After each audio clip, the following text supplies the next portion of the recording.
আসসালামু আলাইকুম। আশা করি সবাই ভালো আছেন।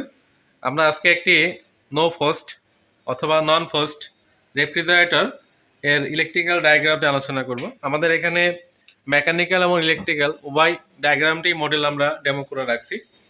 তো আশা করি এই আলোচনার মাধ্যমে আপনারা একটা রেফ্রিজারেটর কিভাবে কাজ করে তার পূর্ণাঙ্গ তথ্য এখানে পাবেন। যারা কাজ শিখতে চান তার জন্য অনেক উপকারে আসবে। তা আমরা প্রথমত এখানে তার বিভিন্ন যে কম্পোনেন্টগুলো আছে এই কম্পোনেন্টগুলো বা উপাদানগুলোর সাথে আমরা পরিচিত হই এবং তাদের যে অ্যাক্টিভিটি আছে সেগুলো পরিচিত হব। তারপরে এটা যে ডায়াগ্রামটা আছে আমরা ডায়াগ্রাম অঙ্কন করে আপনাদেরকে কাজ বুঝিয়ে দেবো। আর কাজটা তো এখানে করা আছে দেখতে পাচ্ছেন। অলরেডি কিন্তু এখানে অ্যাক্টিভিটি চলতেছে, যেমন এই যে ফ্যানটা ঘুরতেছে। আমরা যদি এখানে জোর সুইচ হয় এই যে ফ্যানটা বন্ধ হয়ে যাবে, লাইট চলতেছে, অতএব এই সার্কিটটা একদম অ্যাক্টিভ। তো আমরা এই মডেলটাতে এখন আপনাদেরকে আলোচনা করে বোঝাবো। তো এখানে দেখেন যে আমাদের যে কম্পোনেন্টগুলো একটা নন ফোর্স টাইপ রেফ্রিজারেটরে মোট 11টি ইলেকট্রিক্যাল কম্পোনেন্ট থাকে। তো এই 11টি কম্পোনেন্ট দিয়েই কিন্তু মূল অ্যাক্টিভিটি কাজটি চলে। তো আমরা প্রথমত এখানে যেটা দেখতে পাচ্ছি এটা হলো একটি ডোর সুইচ। তো এই ডোর সুইচ অনেক সময় সিঙ্গেল ডোর বা ডাবল ডোর হতে পারে। আমরা এখানে এটা ডাবল ডোর সুইচ ব্যবহার করছি, অর্থাৎ একটা ডোরে একটা সুইচিং করবে, অন্য আরেকটি ডোরে আরেকটি সুইচিং করবে। তো এখানে এই দুটো সুইচের উদ্দেশ্য হলো, একটা সুইচ হলো লাইট কন্ট্রোল করে, সাধারণত নর্মাল চেম্বারে এই লাইটটা থাকে ক্যাবিনেট ল্যাম্পটা। তার এখানে অন্য সুইচটি সেটা হলো ফ্যানের জন্য থাকে। কিন্তু এই দুটো দরজা বন্ধ থাকলেই তখন মাত্র ফ্যান চলে, তা নাহলে ফ্যানটি চলে না, বুঝতে পারছেন? এই দুটো দরজা যদি আমরা বন্ধ রাখি তাহলেই ফ্যানটি চলে। যদি একটা দরজা যে কোনো একটি দরজা যদি খোলা থাকে তাহলে কিন্তু ফ্যান চলে না, কারণ এখানে আমরা এটা দ্বারা দরজাটাই বন্ধ রাখতেছি। তো এই মুহূর্তে শুধু ফ্যানটি চলতেছে, লাইটটি কিন্তু জ্বলবে না, ঠিক আছে? তাহলে আমরা এখানে এই মুহূর্তে কম্পোনেন্ট পরিচিত পেলাম তিনটি। একটা ডাবল ডোর সুইচ, একটা ক্যাবিনেট ল্যাম্প আর একটা কুলিং ফ্যান।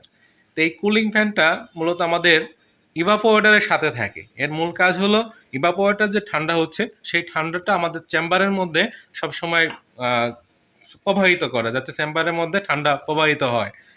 এই ঠান্ডা প্রবাহিত হলে আমাদের ভিতরটা জমে যায় না, ওই চেম্বারের মধ্যে হার্ড বড় হয় না, ঠিক আছে? যদি কোনো কারণে কুলিং ফ্যানটা অফ হয়ে যায় তাহলে সেখানে খাবারটা জমে যাবে, এমনকি ইভাপোরেটরের গায়ে বরফ জমে যাবে, তখন কিন্তু আমাদের চেম্বারটা আর ঠান্ডা হবে না। এরপরে দেখেন যে এখানে আমাদের আরো একটি কম্পোনেন্ট আছে যেটা হলো থার্মোস্ট্যাট। তো থার্মোস্ট্যাট মূলত একটা সুইচ। তো থার্মোস্ট্যাট মানে টেম্পারেচার সুইচ। এটা আমাদের এই থার্মোস্ট্যাট হলো ফার্স্ট টাইপ থার্মোস্ট্যাট। তো ফার্স্ট টাইপ থার্মোস্ট্যাট হলো এটা আমাদের -18 থেকে -25 ডিগ্রি সেলসিয়াস হলে এই সুইচটা এখন এনসি আছে, এনসি থেকে এনো হবে। আর এটা লাইন গেছে কম্প্রেসরে, আমরা লাইনটা পরে বোঝাবো। এরপরে দেখেন যে আমাদের নন ফার্স্ট টাইপে আরেকটি কম্পোনেন্ট আছে এখানে, হিটার। তো হিটার একটা লোড। তো যদি কোনো আমাদের বরফটা কাটা লাগে, তুষার কাটা লাগে, সেই সময় হিটারটা অন হয়। আর হিটারটা প্রোটেকশনের জন্য এখানে দুটো কম্পোনেন্ট রয়েছে আরো, একটা হলো কুলিং ওভারলোড প্রোটেক্টর অথবা ডিফ্রস্ট থার্মোস্ট্যাট। তো ডিফ্রস্ট থার্মোস্ট্যাট হলো ফার্স্ট টাইপ থার্মোস্ট্যাটের অপোজিট, অর্থাৎ আমরা ফার্স্ট টাইপটা নর্মাল অবস্থায় এনসি থাকে আর এটা নর্মাল অবস্থায় এনও থাকে। যখন এর চারপাশে বরফ জমে যায় অর্থাৎ ঠান্ডা হয়ে যায়, যেমন -25 ডিগ্রি এরকম ঠান্ডা হয়ে যায়, তখন সেটা এনসি হয়। তো এটা অন্য একটা নাম, কুলিং ওভারলোড প্রোটেক্টর।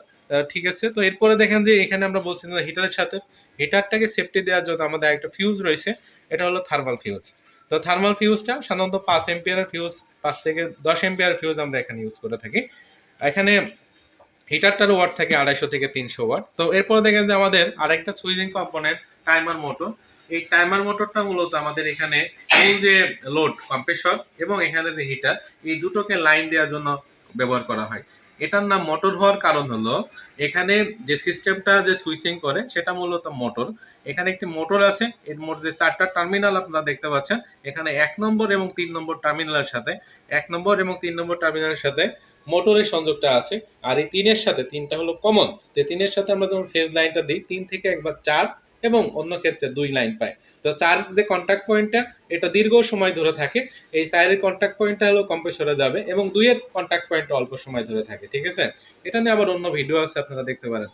এরপর দেখেন যে এখান থেকে যে কম্প্রেসরের লাইনটা বের হয়ে গেছে, কম্প্রেসরের জন্য একটা ওভারলোড প্রোটেক্টর। এটা দুটো টাইপই আছে, আমরা দুটোই এখানে ইউজ করছি। এটা একটা গোল টাইপ ওভার প্রোটেক্টর রয়েছে, ওভারলোড প্রোটেক্টর হয়ে এবং অন্য দিকটা নিউট্রালটা হয়ে সরাসরি আমাদের কম্প্রেসরের লাইন চলে যাচ্ছে।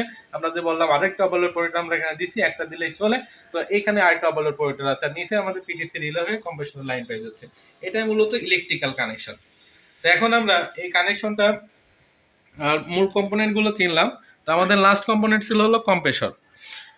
এখন এটা আমরা কিভাবে অ্যাক্টিভিটি কাজ করছে চলুন সেটা আমরা আলোচনা করি। আমাদের মূল লাইনটি প্রথমে এসে এখানে ফেজ এবং নিউট্রাল দুটো ভাগে হয়েছে। আমরা লালটা হলো ফেজ তার, তো এই ফেজ তারটি সরাসরি এখান থেকে এসে আমরা নিয়ে যাচ্ছি হলো আমাদের থার্মোস্ট্যাটে।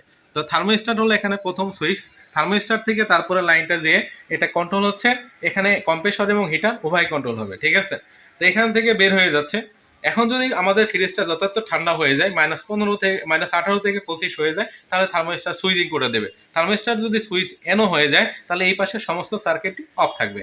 এখন নর্মাল অবস্থায় যদি লাইনটা আমাদের এখান থেকে চলে আসে, লাইনটা টাইমার চলে আসে। লাইনের টাইমারে আসার পর টাইমারটা আমাদের কম্প্রেসর এবং হিটারকে দুটোকে টাইমটা ভাগ করে দেয়।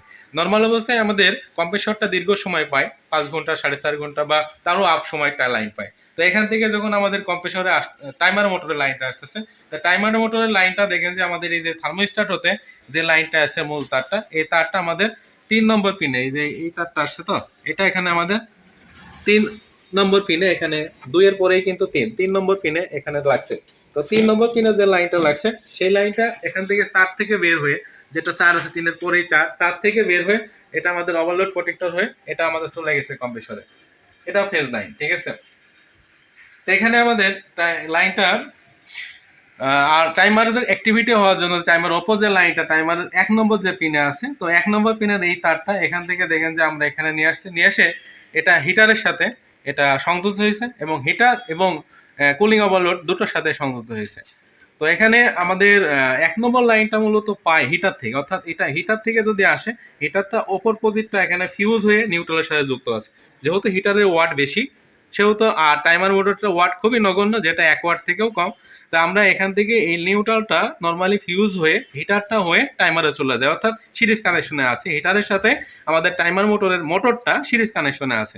তাহলে তখন নর্মাল অবস্থায় আমাদের নিউট্রালটা পাস হয়ে এখানে 1 নম্বর পিনে চলে আসে, টাইমার মোটরটা তার অ্যাক্টিভিটি অনুযায়ী কাজ করতে থাকে বা মোটর রান থাকে। যখন আমাদের এখানে এই লাইনটি 4 থেকে বিচ্ছিন্ন হয়ে 2 নম্বর পিনে আসবে, তখন 2 নম্বর পিন নিউট্রাল লাইন হওয়ার কারণে এই জায়গাতে কিন্তু আমাদের লাইন লাইন চলে আসে এবং সেই লাইনটাই কিন্তু আবার ঘুরে আমাদের 1 নম্বর পিনেও চলে যায়। তখন টাইমার মোটরটি এই কানেকশনের জায়গাতে 1 এবং 2 দুটোতেই লাইন হয়ে যায়, যে কারণে এটা টাইমার মোটর সেই সময় বন্ধ থাকে, ঠিক আছে। তো এটা আমাদের ডায়াগ্রাম দেখলে আরেকটু সুবিধা হবে কাজ বোঝানোর জন্য। কিন্তু যখন আমাদের এখানে আমাদের এইটা যদি আমাদের অন থাকে, মানে এটা যদি আমাদের ঠান্ডা হয়ে যায় চারপাশে, তখন অ্যাক্টিভিটিটা আবার চেঞ্জ হয় কিন্তু। যখন এই ঠান্ডা হয়ে যাবে তখন এটার এনও থেকে এনসি হবে, তখন এই লাইনটা কিন্তু সরাসরি আসে আমাদের হিটারে এসে পৌঁছায়। যখন হিটারে এসে যখন এই লাইনটা চলে আসে, তখন আমাদের এই টাইমার মোটরে কিন্তু 1 নম্বর পিনে লাইন হয়ে যায়, তখন টাইমার মোটর কাজ করে না, তখন হিটারটা অ্যাক্টিভ হয়ে যায়। হিটার অ্যাক্টিভ হয়ে আমাদের হিট তখন ঠান্ডা গরম হয় আর কি, যাতে যদি বরফ কাটার দরকার হয় বরফ কাটে।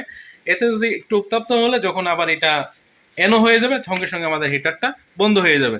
যে হিটার বন্ধ হয়ে যাবে সেই সঙ্গে সঙ্গেই কিন্তু আমাদের আবার টাইমার মোটরটি তার কাউন্টার শুরু করে কাজ করা শুরু করে। এইভাবে টাইমার মোটরের নির্দিষ্ট টাইম পরে আবার কম্প্রেসরের লাইনটি যায়। তো আমরা এই জিনিসটা আরেকটু ভালোভাবে বোঝার জন্য আমরা একটু ডায়াগ্রামের সাহায্য নিব। কাটা আছে এটা একটু ফুল বানা দেব। আমরা ডায়াগ্রামটা একটু দেখি, যা আলোচনা করলাম সুবিধা হবে। দেখেন এখানে আমাদের লাইনটি এখানে এসে থার্মোস্ট্যাট হয়ে লাইনটা আমাদের এখানে 3 নম্বর টার্মিনাল চলে গেছে টাইমার মোটরে। তো টাইমার মোটরের আবার দেখেন যে 4 নম্বর থেকে টার্মিনালটা বের হয়ে ওভারলোড প্রোটেক্টর হয়ে কম্প্রেসরের কমনে গেছে, ঠিক আছে। তো এইখানে কিন্তু আমাদের এই যে 4 নম্বর থেকে আমরা এখান থেকে লাইনটা নিয়ে এসে কুলিং ফ্যানে দিছি, কুলিং ফ্যানের লাইনটা পেয়েছে। এখানে কুলিং ফ্যান এবং লাইটটা দুটো আমাদের লাইন পেয়েছে অপর পাশে নিউট্রাল থেকে, ঠিক আছে। তো এখানে এই যে ডোর সুইচের সুইচটা প্রথমত আমাদের এই যে ল্যাম্পটি এটা কিন্তু প্যারালাল সংযোগ, ডাইরেক্টলি আমাদের সাপ্লাই প্যারালাল সংযোগ। নর্মাল দরজা যদি বন্ধ থাকে তাহলে আমাদের লাইটে খোলা থাকে, আর যদি দরজা খুলি সঙ্গে সঙ্গে লাইটটি লাইন পেয়ে যায়, লাইনটি জ্বলে ওঠে। আর দরজা বন্ধ থাকলে ফ্যানটা তখন চলতে থাকে, কারণ ভিতরে ঠান্ডা হলে বাতাসটা প্রবাহ হয় ভিতরের দিকে। এদিকে দেখেন যে আমাদের টাইমার মোটরের যে 1 নম্বর টার্মিনালটা আমাদের এখানে এসে এটা হিটারের সাথে এক পাশে লাইন পাইছে এবং অন্য পাশে ডিফ্রস্ট থার্মোস্ট্যাট এবং ডিফ্রস্ট থার্মোস্ট্যাটের ওপর পাশ কিন্তু 2 নম্বর টার্মিনাল পেয়েছে। তো এইটা দেখেন একটা সিরিজ অ্যাক্টিভিটি এখানে আছে। তো এটা কাজটা একটু ভালোভাবে বুঝতে হবে যে কিভাবে এটা কাজ করতেছে। আমাদের হিটারের ওপর পাশের যে টার্মিনালটা এটা এখানে এসে ফিউজ এসে নিউট্রাল হয়েছে। তার মানে হিটারটার এই পাশ কিন্তু সবসময় নিউট্রাল, যখন এই সুইচটা অফ আছে অর্থাৎ ডিফস্ট থার্মোস্ট্যাট অফ আছে, তখন আমাদের এই লাইনটা এখান থেকে এসে 1 নম্বর টার্মিনাল নিউট্রাল করছে। কিন্তু যদি আমাদের এই পাশের টার্মিনালটি আমাদের লাইন পেয়ে যায় এবং ডিফস্ট টার্মিনালটা তার অবস্থান চেঞ্জ করে এনসি হয়, তাহলে এই লাইনটা তখন এই লাইনটা এখান থেকে এসে লাইন এখানে চলে আসবে, অর্থাৎ লাইনটা তখন 1 নম্বর পিনে লাইন হয়ে যাবে। যখন এই টাইমার মোটরে 1 নম্বর এবং 3 নম্বর দুটোই লাইন থাকবে, তখন টাইমার মোটরটি তার স্বাভাবিক কাজ করতে পারবে না, টাইম কাউন্ট করবে না। ঠিক আছে, তো এক সময় দেখা যাচ্ছে আমাদের হিটারটা চলবে, আবার যখন আমাদের হিট হয়ে যাবে পর্যাপ্ত, তখন কিন্তু এটা তার নর্মাল অবস্থায় চলে যাবে, এনও হয়ে যাবে।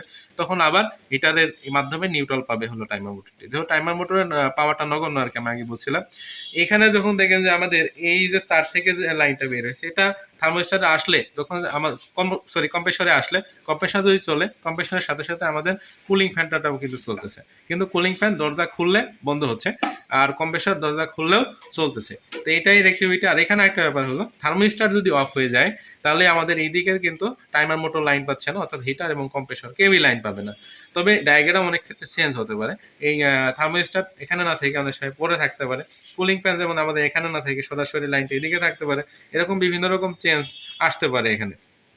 আশা করি এখানে আমরা যে মডেলটা করছি, এখানে আমাদের সবগুলো অ্যাক্টিভিটি আমরা বললাম। যদি এটা দেখে থাকেন, আশা করি আপনাদের একটা ধারণা চলে আসবে। তো সবাইকে আমাদের ভিডিও দেখার জন্য ধন্যবাদ। এই ভিডিও যদি ভালো লাগে, এই ধরনের ভিডিও পাওয়ার জন্য চ্যানেলটি সাবস্ক্রাইব করুন, ভিডিওতে লাইক দিন, কমেন্টস করুন এবং শেয়ার করুন।